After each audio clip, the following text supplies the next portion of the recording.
저희 말씀 함께 보도록 하겠습니다. 사도행전 14장 19절부터 26절까지의 말씀입니다. 우리 한 목소리로 같이 읽도록 하겠습니다. 시작. 유대인들이 안디옥과 이고니온에서 와서 무리를 충동하니 그들이 돌로 바울을 쳐서 죽은 줄로 알고 시외로 끌어내치니라. 제자들이 둘러섰을 때에 바울이 일어나 그 성에 들어갔다가 이튿날 바나바와 함께 더베로 가서 복음을 그 성에서 전하여 많은 사람을 제자로 삼고 루스드라와 이고니온과 안디옥으로 돌아가서 제자들의 마음을 굳게 하여 이 믿음에 머물러 있으라 권하고, 또 우리가 하나님 나라에 들어가려면 많은 환난을 겪어야 할 것이라 하고 각 교회에서 장로들을 택하여 금식 그들이 믿는 주께 그들을 위탁하고 비시디아 가운데로 지나서 밤빌리아에 이르러 말씀을 버가에서 전하고 아달리아로 내려가서 거기서 배 타고 안디옥에 이르니 이곳은 두 사도가 이룬 그 일을 위하여 전에 하나님의 은혜에 부탁하던 곳이라. 아멘. 오늘은 아실지 모르겠지만 어린이 주일입니다. 많은 교회가 다음 세대를 기억하며 또 다음 세대 사역에 집중하는 시기입니다. 그래서 오늘의 이 말씀을 준비하려 앉아서 곰곰이 이 사실을 기억할 때 좀 문득 그런 생각이 들었습니다. 참고로 혹시 우리 교회에 처음 오신 분들이시거나 아니면 셀에 소속돼 계시지 않아서 혹시 이제 소식을 모르셨던 분들에게는 좀 그런 분들을 위해서 좀 말씀을 좀 드리자면, 아까 우리 이제 광고에서 봤던 것처럼 우리 사랑하는 구교성 집사님, 우리가 먼저 하나님 품으로 하나님의 부르심을 받고 먼저 하나님의 품으로 돌아가셨습니다. 구교성 선생님은 다니엘 아카데미, 아까 이제 광고 때 말씀해 주셨지만 수원하나교회 대안학교인 다니엘 아카데미의 교감 선생님으로 섬기고 계셨고 다음 세대 사역을 굉장히 열정적으로 하셨던 분입니다. 그리고 청년 2부 코치셨는데요. 저도 이제 청년 2부에서 셀 리더로 섬기고 있는데 제가 소속해 있던 그룹에 코치셨습니다. 그래서 구교성 선생님과 좀 많은 일들을 또 종종 같이 사역을 같이 했었고 또 함께 나누고 함께 배우고 하는 또 그런 기억이 있는, 제가 굉장히 사랑하는 형이었습니다. 근데 이제 그분이 어쨌든 그런 이제 일이 있기 때문에, 저희 교회 안에 그런 아픔이 있기 때문에 금요일 또 오늘 저희가 그 구교성 집사님에 대한 얘기를 하는 것이 불가피한 상황이라는 것을 좀 같이 좀 생각하시면서 교회와 마음을 같이 하시며 함께 들어주셨으면 좋을 것 같습니다. 그래서 아무튼 다시 본론으로 돌아가면 이날이 어린이 주일이라는 사실을 보게 되었을 때 제가 좀 이런 생각이 들었습니다. 우리 사랑하는 교성 선생님께서 수고로이 달려가셨던 사역이 다음 세대 사역이었는데 교성 선생님은 참으로 마지막까지 다음 세대 사역과 함께 하시는구나 하는 생각이 좀 들었습니다. 그런 생각을 하면서 참 이날이 공교롭다 이런 생각을 좀 했는데요. 뭐 아시겠지만 저도 이제 다음 세대 사역을 하는 초등부 전도사입니다. 저희 교회에서는 이제 조이랜드라고 하는데 조이랜드 디렉터로 섬기고 있는데 우리 정말 다음 세대 사역에 열정이 있었고 그렇게 다음 세대 사역을 위해서 달려가셨던 우리 교성 선생님을 또 하나님의 품으로 보내며 기억하는 이날, 이 다음 세대 주일을 맞는 것과 또 다음 세대 사역자가 공교롭게 말씀을 전하는 것이 하나님의 어떤 섭리하심이 있겠구나 하는 생각들이 제 안에 들었던 것입니다. 그래서 오늘의 말씀을 좀 생각할 때 그렇다면 하나님이 오늘 우리에게 전하시려고 하는 것은 결국 다음 세대와 관련한 어떤 말씀을 나누시려고 하시는 것 같다 하는 마음을 좀 받으며 말씀을 준비하게 되었습니다. 아마도 이 다음 세대하고 생각하시면 지금 우리 교회 가운데 선포되고 있었던 말씀 중에 특별히 블레싱 집회에서 우리 고성준 목사님께서 말씀해 주셨던 것을 많이들 기억하실 것 같아요. 블레싱 집회에서 목사님이 뭐라고 말씀하셨었냐면 이전의 세대가 다음 세대에게 좋은 토양을 물려줘야 한다는 것입니다. 성경적 세계관이 문화가 되는 토양, 자유의 토양, 공의의 토양, 신앙의 토양 등 우리가 물려줘야 할 토양에 대해서 목사님께서 분명하게 말씀해 주셨습니다. 그래서 오늘 제가 함께 좀 나누려고 할 때는요, 이 다음 세대에게 물려줘야 할 토양을 우리가 어떻게 물려줄 것인가 하는 부분들에 대해서 좀 나눠 보려고 합니다. 특별히 다가올 내일을 위해 이 땅의 거룩한 문화를 남기기 위해 힘쓰는 것만 아니라, 제가 오늘 얘기 드리고 싶은 것은 오늘을 살아내는 삶을 통해서 다음 세대에게 이 토양을 물려주고 싶다는 것입니다. 오늘 이 낙심의 때를 만난, 또 이 환난의 때를 만난 우리가 어떻게 살아내는지를 다음 세대에게 보여줌을 통해서 이 다음 세대에게 이 믿음의 토양이, 정말 환난의 때를 만났을 때 그것을 어떻게 이겨나갈 것인가 하는 그 믿음의 토양이 정말 세워지기를 바라는 마음입니다. 우리가 이 낙담과 허탈함으로 가슴이 시려오는 시간 속에 어떤 태도를 취하는가 하는 것은 어려움에 처한 다음 세대가 어떻게 반응할 것인가 하는 그들의 토양을 만들어 갈 것입니다.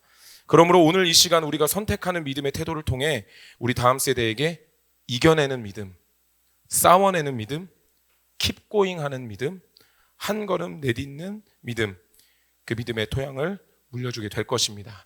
오늘 우리 가운데 이 토양이 견고하여져서 우리 다음 세대 가운데 이 믿음의 토양이 견고하게 세워지기를 다시 한 번 더 소망합니다. 그래서 이 토양에 대해서 제가 함께 나누려고 했을 때 우리도 우리 앞선 세대가 있었습니다. 맞죠? 우리 믿음의 선배들이 있었습니다. 그래서 우리의 믿음의 선배들이 우리에게 물려준 환난의 때를 이겨내는 믿음의 토양은 무엇이었는가를 함께 살펴보려고 합니다.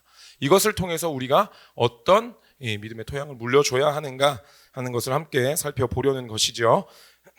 그래서 먼저 오늘의 배경이 되는 이야기를 함께 살펴보며 오늘 말씀을 좀 나누려고 합니다. 오늘 말씀의 배경은 바울의 1차 전도 여행입니다. 바울의 1차 전도 여행은 갈라디아 남부 지역에서 주로 이루어졌었습니다. 혹시 지도를 한번 보여주시면, 지금 저기 오른쪽 보시면 이게 좀 작아서 잘 안 보이지만 검은 점이 보이는데요. 저 파란색 위에 있는 그 검은 점이 안디옥 교회입니다. 시리아 안디옥이죠. 거기서 이제 파송을 받은 바울과 바나바가 요 앞쪽에 구브로 섬이라고 되어 있는, 현재 지명으로는 사이프러스입니다. 그 구브로 섬 동쪽에 위치한 살라미라는 곳으로 이동하게 되었습니다. 이 살라미라는 곳은 바나바의 고향입니다. 그래서 그들이 이 살라미라는 곳에 이동해서 복음을 전하고 서쪽으로 이동해 바보라는 이 항구, 서쪽 항구로 이동해서 이 바보 항구에서 저 위에 보이시면 밤빌리아라고 되어 있는 곳에 버가라고 되어 있는 곳이 보이실 겁니다. 거기로 배를 타고 이동했습니다. 지금 저 위쪽에 있는 지역은 현재는 다 터키 지역인데요. 그 터키 지역 중에서 특별히 1차 전도 여행은 보이시는 것처럼 녹색 갈라디아 지역에서 주로 사역이 이루어졌습니다. 밤빌리아에 있는 버가의 항구로 들어갔던 바울과 바나바는요, 북쪽으로 이동해서 비시디아 안디옥이라는 곳으로 이동했어요. 근데 지명이 비시디아 안디옥은 아니고요. 저기 갈라디아 지역 안에 또 세부 구분으로 하면 비시디아라는 곳 안에 있는 안디옥 지역입니다. 그러니까 저기도 안디옥, 저 밑에 있는 수리아 안디옥도 안디옥입니다. 그러니까 안디옥 기억하실 때, 성경 보실 때 좀 그런 지명을 좀 잘 유념하여 보시는 것도 필요한 것 같아요. 그래서 뭐 안디옥 교회에서 나왔는데 왜 안디옥으로 사역을 갔지 이렇게 생각하는 게 아니라 이렇게 지명이 다르다라고 이해하시면 좋을 것 같은데, 우리나라에도 그런 데가 있죠. 경기도 광주, 전라도 광주, 그죠? 다르죠. 네, 그런 것처럼 그런 다른 지역이었다는 거예요. 그래서 이 안디옥으로 올라간 바울과 바나바는 거기에서 회당에 들어가 복음을 전합니다. 근데 그 회당에서 복음을 전할 때 유대인과 이방인들이 많이 나와 그 복음에 집중했다고 하더라고요. 그래서 이 처음에는 유대인과 이방인이 함께 나와서 이 바울과 바나바의 이 복음을 막 집중해 듣기 시작했는데, 점점 이 바울과 바나바의 인기가 많아지고 많은 사람들이 그 말씀을 들으려고 모여들기 시작하자 유대인들이 시기하기 시작합니다. 그래서 그들을 이 안디옥에서 쫓아내죠. 그래서 이 안디옥에서 혹시 지도 한 번만 다시 띄워주실 수 있을까요? 루스드라 갈 때까지만 띄워주시면 좋을 것 같습니다. 예, 그 안디옥에서 이고니온이라는 데로 내려와요. 저희 갈라디아 바로 밑에 보이는 이고니온이라는 곳으로 내려왔다가 거기서 복음을 전하다 돌에 맞을 뻔합니다. 그래서 그 돌에 맞을 뻔하는 그 생명의 위협을 피해 바울과 바나바가 내려갔던 곳이 그 바로 밑에 있는 루스드라였습니다. 자, 여기서 이제 이제 지도는 꺼주셔도 되겠습니다. 자, 여기서 이제 복음을 전하려고 시작할 때 뭔가 일이 벌어져요. 뭐냐면 첫 번째 어떤 사람을 만나는데요. 그 사람이 어떤 사람이었냐면 날 때부터 걷지 못하던 사람이었어요. 그래서 바울이 그 사람을 이렇게 봤는데 그 사람 안에 구원받을 만한 믿음이 있었다라고 얘기하더라고요. 이게 이제 구원받을 만한 믿음을 어떻게 받는지는 잘 모르겠어요. 그게 뭐 대화를 했던 건지 아니면 하나님이 영안을 열어주셔서 그 믿음을 받는지는 잘 모르겠지만 어쨌든 그 사람 안에 있는 믿음을 보게 된 거죠. 그리고 나서 그 사람에게 이제 기도하기 시작합니다. 그러자 그 사람이 날 때부터 걷지 못하던 사람이었는데 일어나 걷기 시작하죠. 그 루스드라 지역이 그 로마의 지역이어서 로마의 신을 섬기던 사람들이었습니다.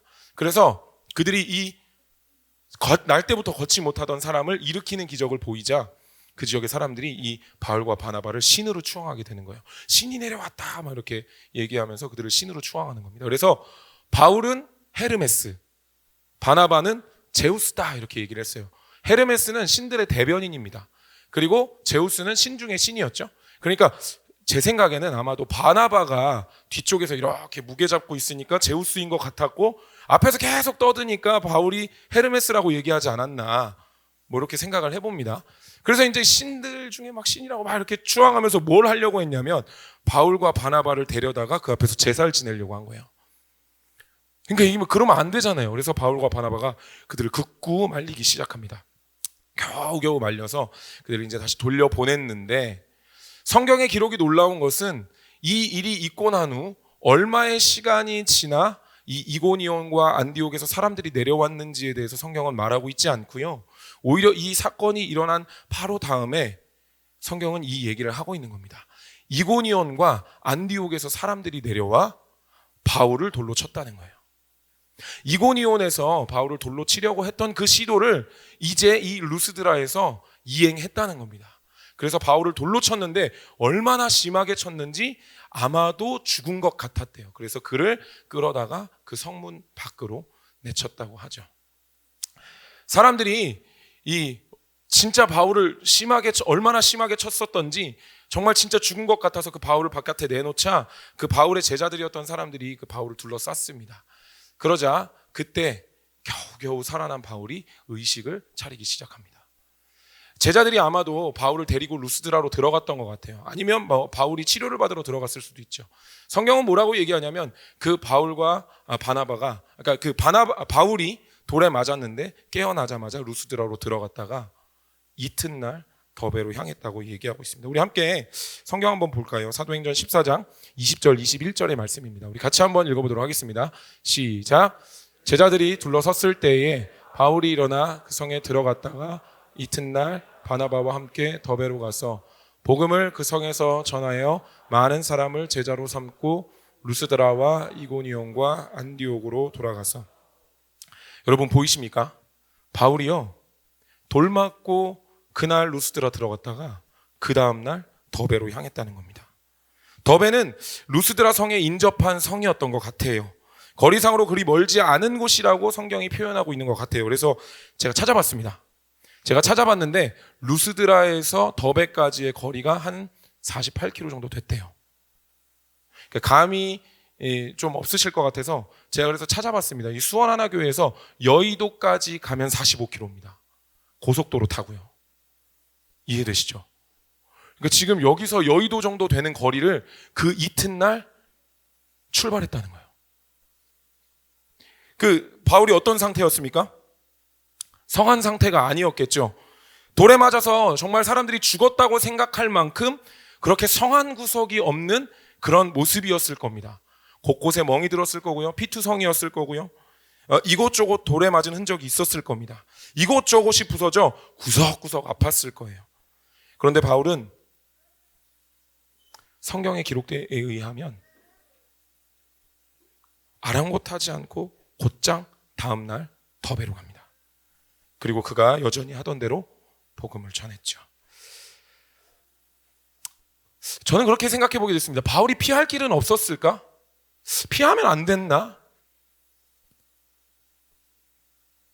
아마 피할 수도 있었을 것 같아요. 두려워서 며칠을 쉴 수도 있었을 것 같습니다. 사람이 두렵지 않았겠습니까? 그죠?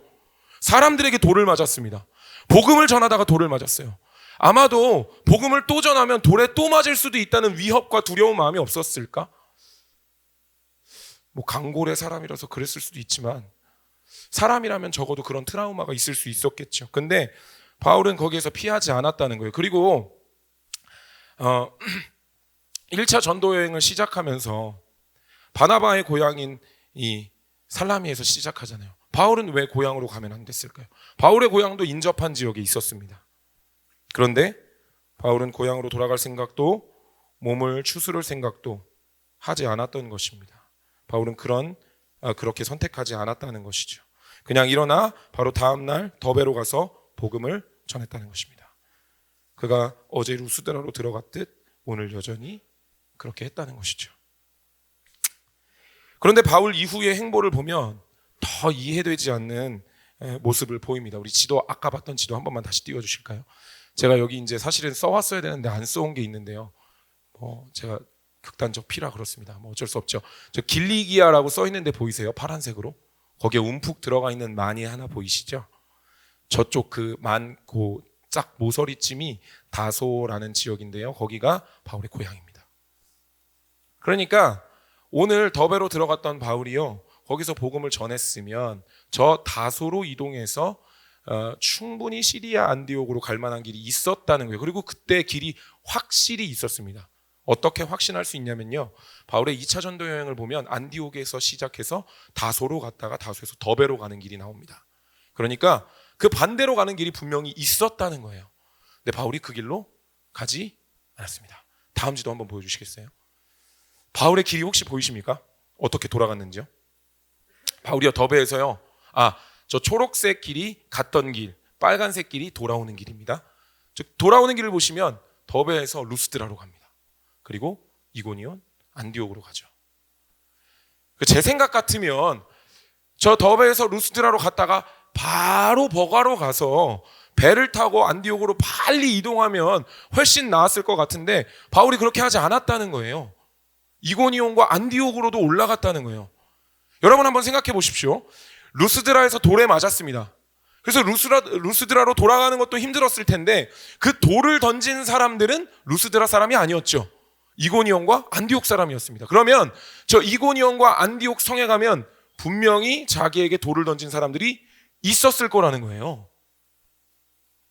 그죠?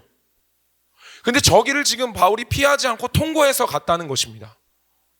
바울이요, 저기를요, 돌아서 가거나 피해서 가거나 저기 말고 다른 지역으로 가거나 그러지 않았고요. 자기가 왔던 그 길을 돌아 그 지역, 자기에게 돌을 던졌던 사람들이 있었던 그 지역을 통과해서 갔다는 것이죠.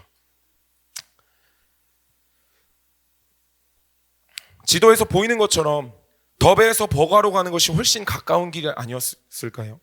그러나 바울은 그렇게 하지 않았다는 것입니다. 자신을 위협했던 사람들이 버젓이 살아있는 이고니온과 안디옥을 통과해서 갔다는 것입니다. 바울이 왜 그랬을까요? 성경에 바울이 왜 이렇게까지 했어야 되는지 정확히 그의 마음, 그의 다짐을 표현하고 있는 구절이 없습니다. 후에 그의 생명을 대하는 그의 자세를 보면, 또 사역을 대하는 그의 자세를 보면 생명을 걸고라도 주의 일을 완성하고 싶었다는 것은 알 수 있는 것 같아요. 하지만 이 시간에 바울이 어떤 감정을 느꼈고 어떤 마음이 있었는지, 그리고 그것을 어떻게 이겨냈는지에 대한 표현이 성경에 나오지 않습니다. 그럼 어떤 표현만 성경에서 말하고 있습니까? 그냥 갔다는 것입니다. 그냥 갔다는 것입니다. 여러분, 성경의 환난을 만난 우리의 믿음의 선배들이 그 환난을 이겨낼 수 있었던 이유, 그 환난을 통과해낸 이유, 성경은 분명하게 말합니다. 없다라는 것입니다. 그냥 넘어갔다는 것이죠. 바울이 더베로 나아간 이유를 성경은 설명해 주지 않습니다. 그 안에 어떤 괴리감이 있었고 어떤 결단이 있었는지 성경은 보여주지 않는다는 거예요. 여러분, 바울이 그렇다고 해서 이렇게 갔던 이유를 설명하라면 설명할 만한 충분한 근거들이 있죠.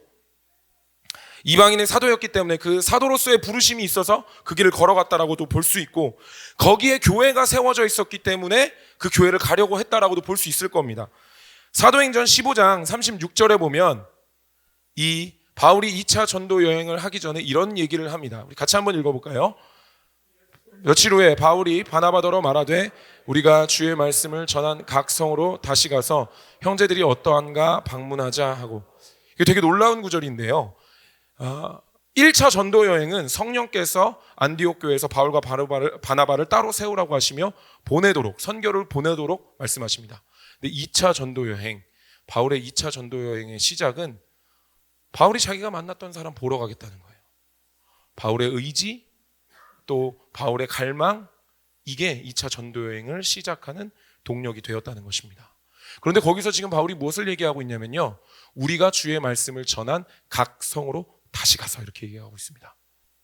그러니까 1차 전도 여행 때 지나왔던 지역에 믿음의 형제들이 있었고, 또 거기에 교회가 세워졌고, 또 거기에서 많은 공동체를 이루고 있었다는 사실을 우리가 확인할 수 있는 거죠. 그렇기 때문에 어쩌면 바울이 그 교회를, 그 공동체를 곤고히 하기 위해서, 견고히 하기 위해서 그 길을 다시 갔다라고 볼 수도 있을 겁니다. 사명 때문에요. 그런데 아무리 그렇게 설명한다고 해도, 또 이런 이유들 때문이라고 해도, 분명히 바울은 이런 이유들 때문에 갔을 거예요, 그 성을. 그러나 이런 이유들 때문이라고 하더라도 고난을 넘어가야 하는 이유가 달라지지는 않는다는 거예요. 성경은 고난을 그냥 넘어가라고 얘기하고 있는 거죠.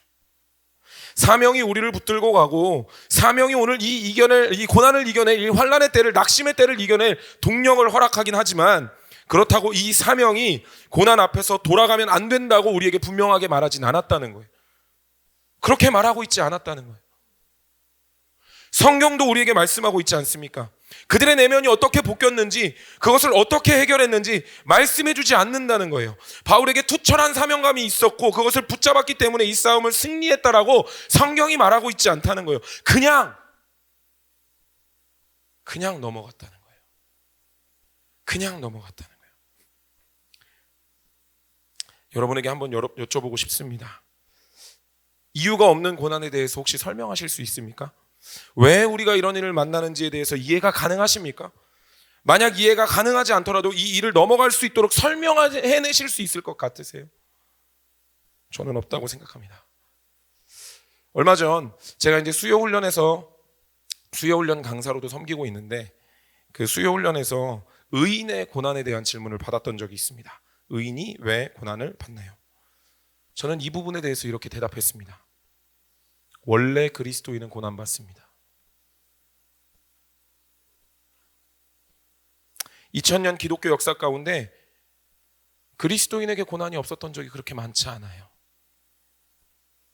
우리가 지금 단 몇십 년 동안 정말 평화롭게 예수님을 믿고 평화롭게 하나님을 만나고 이런 신앙생활을 하다 보니까 우리가 이 타성에 젖어서 고난이라는 것에 대한 이질감을 느끼고 있는데요. 아니요. 그리스도인은 2000년 기독교 역사 가운데 고난과 떨어져 생활한 적이 그리 많지 않다는 거예요. 제대로 된 신앙을 소유한 그리스도인이 되길 소원하는 많은 사람들이 고난과 핍박과 환난을 견뎌내야만 했습니다. 이것이 환난을 넘어가야 하는 첫 번째 이유라고 저는 생각합니다. 그냥 넘어가시라는 거예요. 여러분, 바울은 더베로 나아가며 되묻지 않았습니다. 하나님, 이거 가요? 갈까요? 가야 되는 거예요? 안 물어봤습니다. 그냥 갔습니다. 제가 억지를 부리는 것 같아 보일 수 있지만 잘 기억해 주시면 좋을 것 같습니다. 우리의 믿음의 선배들이 우리에게 물려준 신앙의 토양은, 특별히 이 환난의 때를 만난 믿음의 선배들이 이 환난의 때를 이겨냈던 신앙의 토양은 환난을 그냥 통과해버리는 믿음이었다는 것입니다. 환난을 그냥 통과해버리는 믿음. 우리 앞에 많은 환난과 또 낙심되는 일들이 있습니다. 그리고 또 우리 앞에 참 우리의 마음을 힘들게 하는 그런 슬픔의 일들이 있죠. 그러나 저는 오늘 이 성경의 말씀, 성경이 우리에게 보여주고 있는 이 말씀을 통해 도전하고 싶습니다. 통과하셔야 됩니다. 그냥 통과하셔야 됩니다. 그럼에도 불구하고 두 번째 생각해 볼 만한 이유가 좀 있어서 그걸 함께 또 나누고자 합니다. 성경 말씀을 함께 보시죠. 오늘 본문 앞에 또 이런 내용이 있습니다. 사도행전 14장 6절과 7절 말씀입니다. 함께 읽겠습니다. 시작. 그들이 알고 도망하여 루고니아의 두 성 루스드라와 더베와 그 근방으로 가서 거기서 복음을 전하니라. 여기 말씀해 보면 루스드라 성과 더베는 루가오니아라는 지역에 함께 묶여 있는 성이었대요. 그래서 조심스럽게 생각해 볼 수 있는 것, 그리고 제가 이 말씀을 통해 좀 상상하며 생각해 봤던 것은 이곳으로 오면서 바울과 바나바는 어쩌면 루스드라와 더베를 함께 가자고 했던 것은 아닌가 하는 것입니다. 루스드라를 갔다가 더베로 가자고 미리 얘기했던 것은 아닐까 하는 것이죠. 그래서 제가 좀 조심스럽지만 그 두 사람의 대화를 제 나름으로, 제 말로 좀 각색해서 버전을 해봤는데요. 한번 들어보시면 이렇습니다. 바나바가 말합니다. 바울 사도 괜찮습니까? 돌에 맞은 바울이 말합니다. 예, 살만합니다. 바나바가 말하죠. 아이고, 이게 다 무슨 일이랍니까? 빨리 우리 돌아가 병원이라도 가야 되지 않겠습니까? 괜찮습니다. 뭐 이 정도는 시간 지나면 낫습니다. 그러니까 우리 빨리 더베로 가시죠. 에? 아니, 지금 몸도 성치 않으신데 어딜 그렇게 가신다고 지금 말씀하시는 겁니까? 바울이 얘기합니다. 가야지요. 우리 가기로 했지 않습니까? 어서 가시죠, 더베로. 바울은, 바나바는 어쩌면 가기로 했던 곳이니까 그냥 갔던 것은 아닌가 상상이 된다는 거죠. 앞선 성경 구절이 이 두 지역을 함께 한데 묶고 있다는 점에서 어쩌면 바울과 바나바는 가려던 그 길을, 더베를 그냥 갔던 것이 아닐까 하는 생각을 해보게 된 것입니다. 가려고 했으니까요. 우리는 믿음의 여정을 걷다가 환난을 만날 때 종종 이런 생각을 합니다. 이건 어쩌면 하나님이 가지 말라는 사인은 아닐까? 아니요, 이건 그냥 가다가 흔히 만나는 그리스도인에게 흔한 고난에 불과합니다. 아니면 금요일의 말씀처럼 잘 가고 있다는 반대 사인일 수도 있습니다. 그런데 우리는 그렇게 생각하지 않죠. 이럴 때만 하나님의 사인에 굉장히 민감해집니다. 그죠? 왜 꼭 환난을 만날 때 여정의 시작을 돌아보며 이게 맞나? 반문하게 되는 걸까요? 우리의 믿음의 패턴을 보면 이런 부분들이 보여집니다.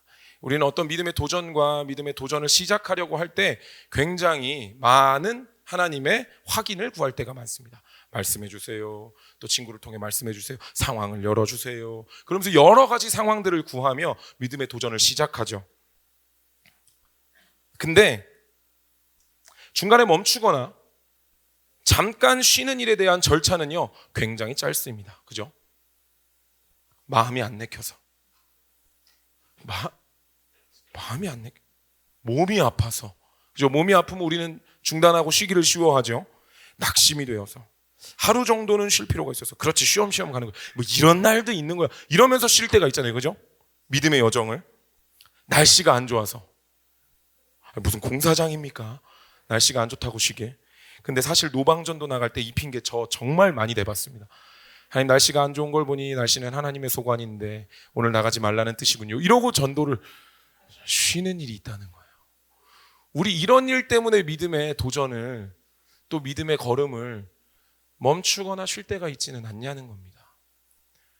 저는 좀 조심스럽지만 도전드리고 싶은 건 이 멈추고 중간에 쉬는 이 걸음을 쉬는 것도 시작할 때 확인받으셨던 것만큼 철저한 확인과 검증을 거치신 이후에 쉬셔야 된다라고 도전드리고 싶습니다.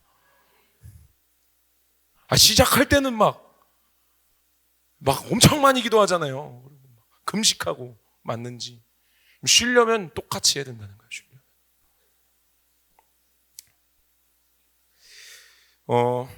좀 부끄러운 간증인데요. 사실 목요일 밤, 우리 이제 목요일 저녁 7시에 모여서 함께 우리 구교성 선생님을 위해서 기도하기 시작했을 때 얼마 지나지 않아 소천하셨다는 소식을 기도회 때 듣게 됐습니다.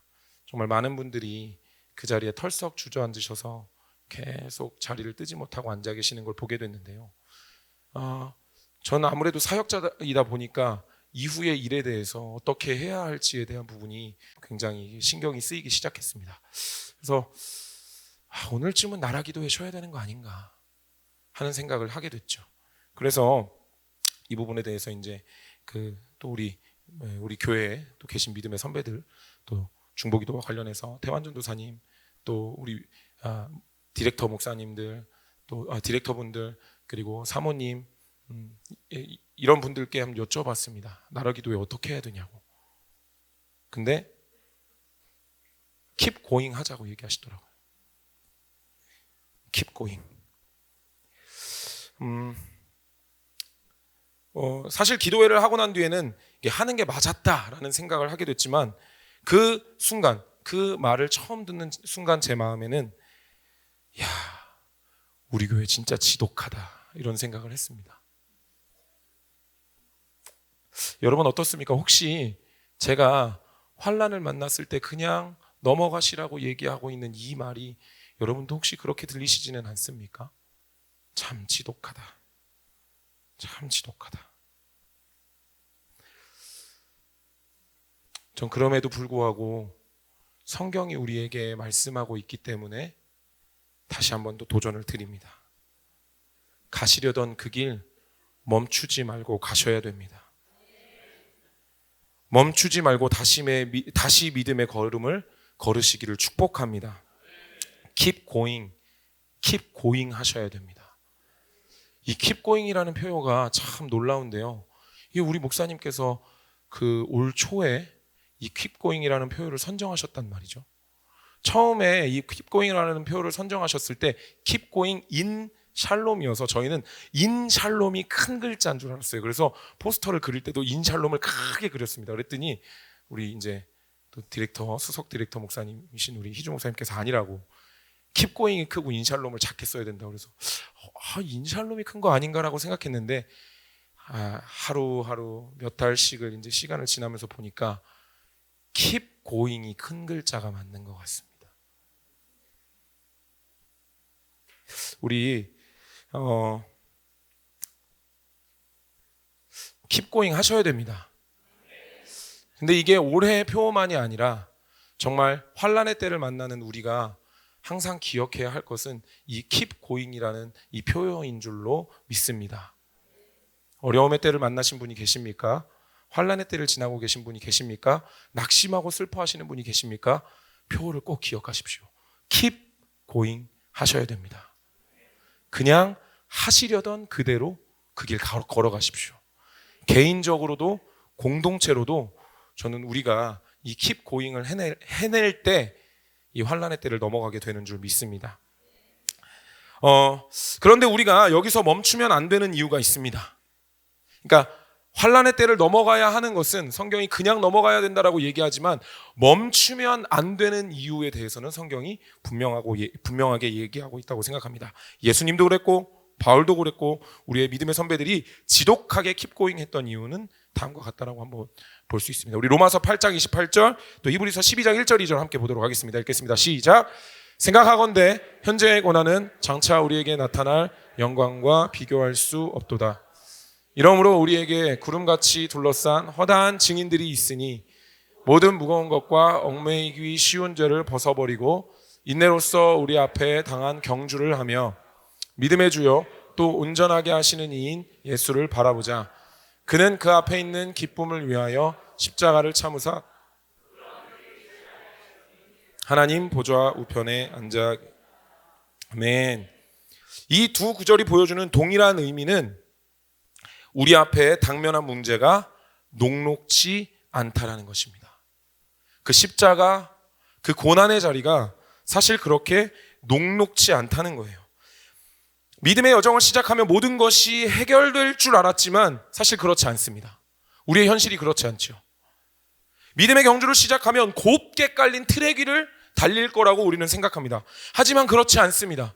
오히려 마라톤과 같이 굽이치는 길을 걸어가야 되고, 오르막치는 길을 달려가야 될 때도 있고, 돌짜가박 같은 데를 달려가야 될 때도 있다는 겁니다. 우리 앞에는 장애물이 있고 환난이 있고 어려움이 때로는 찾아옵니다. 그래서 그 십자가, 곧 죽음의 고통 앞에 설 때 우리는 그 환난을 이겨내기 어려운 것이 우리의 현실이고 우리의 사실입니다. 그러면 그 문제를 어떻게 넘어갈 수 있습니까? 저는 오늘 이 바울이 고백하고 있는 것 그리고 예수 그리스도께서 하셨던 것처럼 이 고난 너머에 있는 것을 바라봐야 된다고 생각합니다. 로마서는 고백하고 있습니다. 바울이 무엇이라고 말하고 있죠? 현재의 고난은 장차 우리에게 나타날 영광과 비교할 수 없다라는 것입니다. 그런데요, 이게 지금 우리 이제 개역개정 성경에는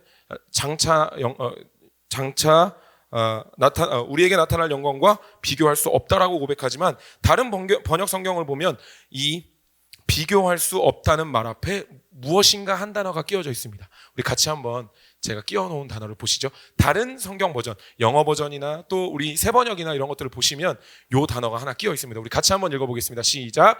생각하건대 현재의 고난은 장차 우리에게 나타날 영광과 좋게 비교할 수 없도다. 그냥 비교 불가가 아니라요, 좋게 비교할 수 없다는 거예요. 비교가 안 된다는 사실입니다. 현재 우리가 누리고 있는, 현재 우리가 당면한 이 고난은요, 장차 우리 앞에 나타날 영광과 좋게 비교할 수 없다라고 성경은 우리에게 말하고 있는 것입니다. 그럼 그 영광이 어떤 영광인가요? 그 히브리서에서 고백하고 있는 것처럼 예수 그리스도께서 기쁘게 십자가를 지시고 넘어가셔서 누리셨던 그 영광, 하나님 우편에 앉으셨던 그 영광, 부활하시고 승천하셨던 그 영광, 곧 부활의 영광이 우리를 기다리고 있다는 사실입니다. 아멘이십니까? 현재의 고난이요, 장차 올 이 부활의 영광에 좋게 비교할 수 없습니다. 그러니까 우리가 당하고 있는 이 고난의 크기가 클수록 우린 감사한 거죠. 이 고난에 좋게 비교할 수 없다니까요. 현재 우리가 당하고 있는 이 슬픔이 있습니까? 후에 올 부활의 소망과 기쁨은요, 좋게 비교할 수 없습니다. 현재 환난과 고난을 당하고 계신 분 계십니까? 기뻐하십시오. 이 고난의 크기에 좋게 비교할 수 없는 영광이 우리를 기다리고 있습니다. 그렇기 때문에 우리는 여기에 머물러 있으면 안 되는 겁니다. 이 환난의 이 십자가의 자리에, 이 고난의 현장에 머물러 있으면 안 되는 거예요. 넘어가야 되는 것입니다. 그냥 넘어가야 되는 거예요. 그래야 그 뒤에 있는 영광이 우리를 맞이하는 것입니다. 이 뒤에 있는 영광이 우리를 맞이할 것을 기대하며 그냥 그랬던 대로 넘어가시게 되기를 다시 한 번 더 축복합니다. 여러분, 우리가 왜 그냥 이 일을 넘어가야 하는 줄 아십니까? 우리가 넘어가지 않으면 우리는 여전히 십자가에만 머물러 있게 될 것이기 때문에 그렇습니다. 우리는 부활을 믿는 사람들입니다. 우리에겐 부활이 있습니다. 그러므로 십자가에서 멈추시면 안 됩니다. 부활까지 가셔야 됩니다. 물론 십자가를 통과하는 것이 고통스럽지만 그럼에도 우리 앞에 놓인 부활을 바라보시며 달려가시는 저와 여러분 되기를 소망합니다. 그러니까 그러려고 했던 그건 그저 가셔야 한다는 거죠. 통과하면 영광이 기다린다 하는 이 믿음, 이 믿음의 선배들로부터 물려받은 이 믿음으로 함께 달려가게 되기를 소망합니다. 이제 우리는 어떤 토양을 물려줘야 할까요? 지금 우리가 당면한 이 고통 앞에서 우리는 우리의 다음 세대에게 어떤 토양을 물려줄 수 있을까요? 그저 한 걸음 한 걸음 다시 내딛는 걸음을 통해 우리의 이 모습을 바라보는 다음 세대에게 고난을 통과하는 믿음의 토양을 물려주는 저와 여러분이 될 것입니다. 예배팀 올라와 주시면 좋겠습니다. 히브리서에 보면 이상한 얘기가 하나 나옵니다. 오늘 우리가 읽었던 히브리서 1장, 12장 본문을 좀 더 읽어보시다 보면 그 뒤에 좀 뭔가 이상한 얘기가 나와요. 우리 같이 한번 읽어보도록 하겠습니다. 히브리서 12장 12절 13절의 말씀입니다. 같이 읽겠습니다. 시작. 그러므로 피곤한 손과 연약한 무릎을 일으켜 세우고 너희 발을 위하여 곧은 길을 만들어 저는 다리로 하여금 어그러지지 않고 고침을 받게 하라. 예, 분명 피곤한 손과 연약한 무릎을 가진 상황이죠. 왜냐하면 이게 히브리서 12장 초반에 보면 우리가 믿음의 경주를 한다 이런 얘기가 나옵니다. 그러니까 믿음의 경주의 후반부에 가다 보면 우리의 손이 피곤해지고 우리의 무릎이 연약해지고 그런 상황이 온다는 겁니다. 그때 뭘 해야 된다라고 지금 히브리서는 우리에게 권면하고 있냐면요, 너희 발을 위하여 곧은 길을 만들어 저는 다리로 하여금 어그러지지 않고 고침을 받게 하라는 거예요. 그러니까 길을 곧게 만들어서 다리가 절지 않게 하라고 권면하고 있는 겁니다. 근데 여러분, 이 말이 이상하다는 것을 혹시 아십니까? 이 말이 좀 이상한 말이에요. 왜냐하면 혹시 다리가 아파서 다리를 절어보신 적 있으세요? 다리가 아파서 다리를 절면요, 다리가 절기 시작하는 순간 아무리 우리 눈앞에 있는 길이 고다도요, 그 길이 굽이치기 시작합니다. 그죠? 절뚝거리며 비틀비틀거리며 우리 앞에 놓인 길이 마치 굽이친 길인 것처럼 그렇게 걸어가기 시작합니다. 그래서 어쩌면 다리를 곧게 해서 너희의 길을 곧게 하라 라고 말하는 것이 어쩌면 상식적인 말 아닌가 하는 생각이 들 수 있습니다. 근데 성경은 반대로 얘기하고 있는 거예요. 길을 곧게 하면 네 굽이치는 다리 고쳐줄게. 길을 곧게 만들면 네 다리 절뚝거리는 거 고쳐줄게. 길을 곧게 만들어. 그러면 지금 절고 있는 이 다리 어그러지지 않게 고쳐줄게. 성경이 우리에게 약속하고 있는 겁니다. 길을 곧게 만들라고, 그러면 굽이치는 다리를 굽지 않게 만들겠다고 성경은 우리에게 약속하고 있는 것이죠. 저는 오늘 우리가 나눈 이 말씀과 이 내용이 동일한 말씀이라고 생각합니다. 여러분, 가시려는 길을 곧게 가셔야 됩니다. 개인으로서는 마땅히 해야 할 믿음의 분량대로 사셔야 된다는 겁니다. 오늘을 그렇게 살아내셔야 된다는 거예요.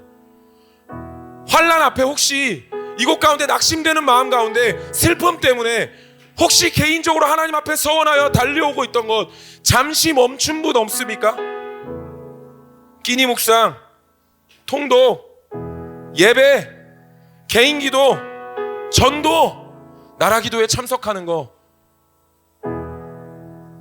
혹시 잠시 중단하신 분 안 계십니까?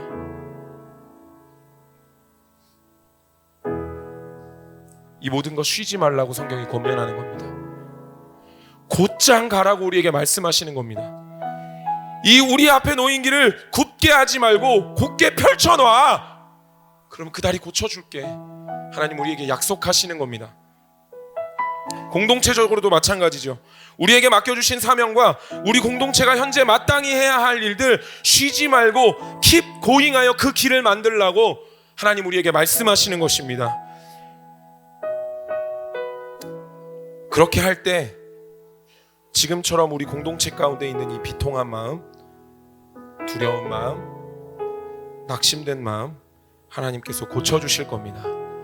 물론 그 길을 걸어가는 방법에 있어서 그 방법마저 평소와 똑같이 하라고 권면하는 것은 아닙니다. 상황에 맞게 조금의 조정이 필요한 부분이 있다면 조정해야 할 수도 있겠죠. 하지만 그 길을 걸어가시려는 동력을 소멸하는 저와 여러분 되지 않았으면 좋겠습니다. 그래서 이 길을 곧게 함으로 말미암아 이 환난의 때를 넘어가게 하실 하나님의 역사를 목도하는 저와 여러분 되기를 소원합니다. 우리 자리에서 일어나셔서 함께 기도하시겠습니다.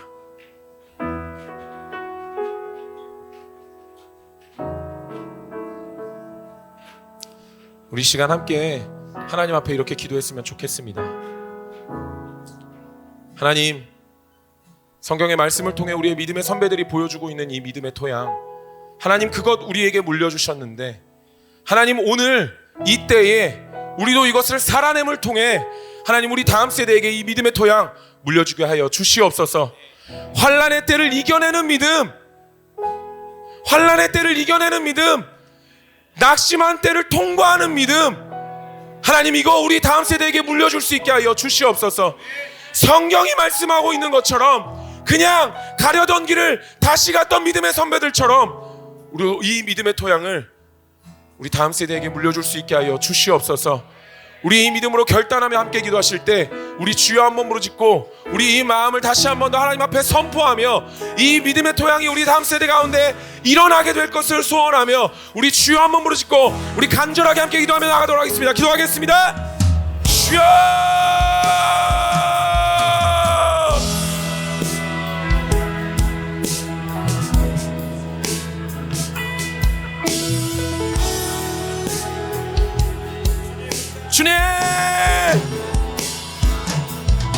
주님 우리가 소원합니다.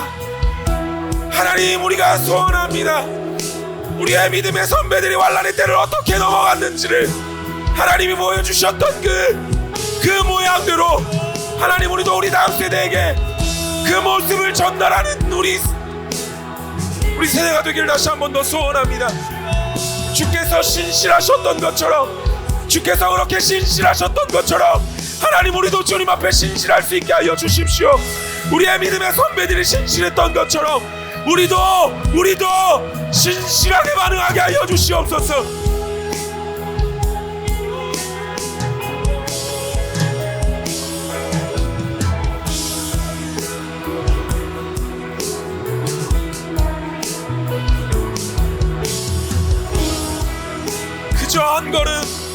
그저 한 걸음 걸어가며 하나님, 오늘 우리가 이 신앙의 믿음의 도양을 한 단계 쌓아가는 우리 되게 하여 주십시오.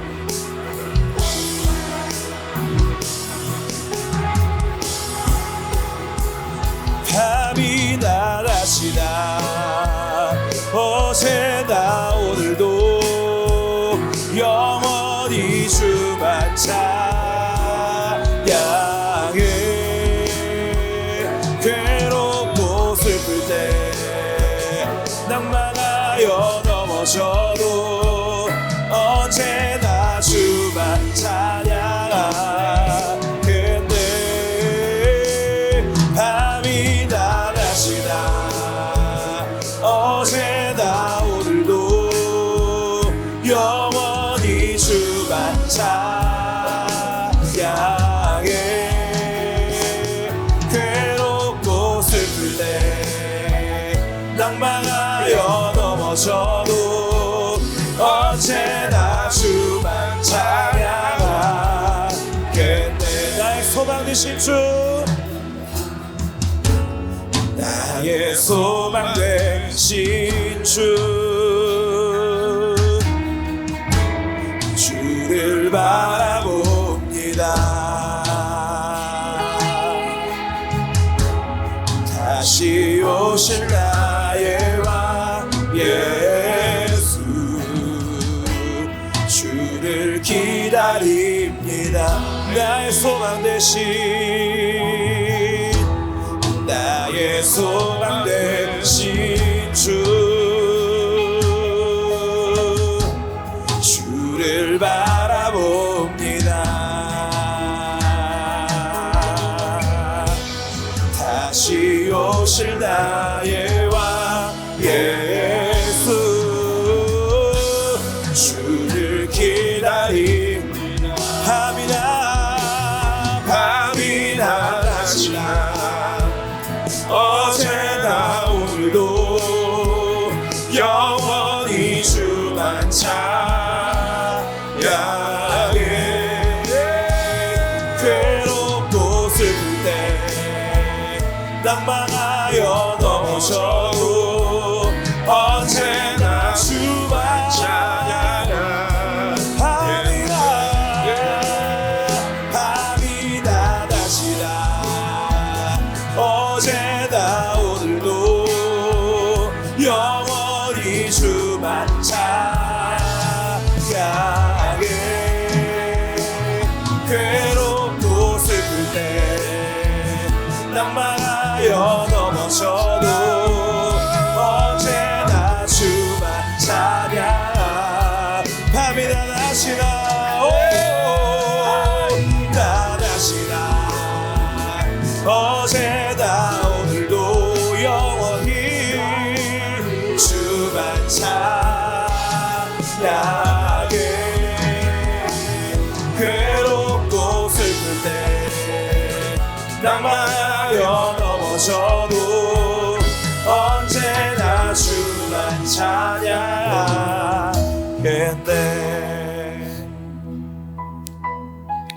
하나님, 그렇습니다.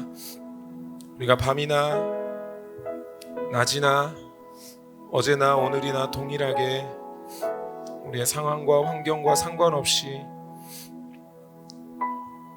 하나님을 예배하는 사람들 되기를 소원합니다. 하나님이 그렇게 신실하셨던 것처럼 하나님, 우리도 신실하게 하여 주시옵소서. 우리 믿음의 선배들이 이렇게 신실하게 반응했던 것처럼 하나님, 우리도 그 신실함을 우리 다음 세대 가운데 물려줄 수 있게 하여 주시옵소서. 괴롭고 힘들 때 낭망하여 넘어져도 하나님, 그때의 그 자리에서 주님을 예배하는 것이, 하나님을 예배해내는 것이 최고의 예배라 말씀하셨사오니 하나님, 우리가 그렇게 최고의 예배를 하나님께 드리는 우리 되게 하여 주시옵소서. 그래서 우리 믿음의 선배들이 우리에게 물려준 이 믿음의 토양, 환난의 때를 통과하는 믿음, 그저 그렇게 한 걸음 걸어냄으로 말미암아 환난의 때를 통과하는 믿음, 우리 다음 세대 가운데 또 우리 가운데 견고히 되게 하여 주시옵소서. 감사드리며 살아계신 예수님의 이름으로 기도드렸습니다. 네.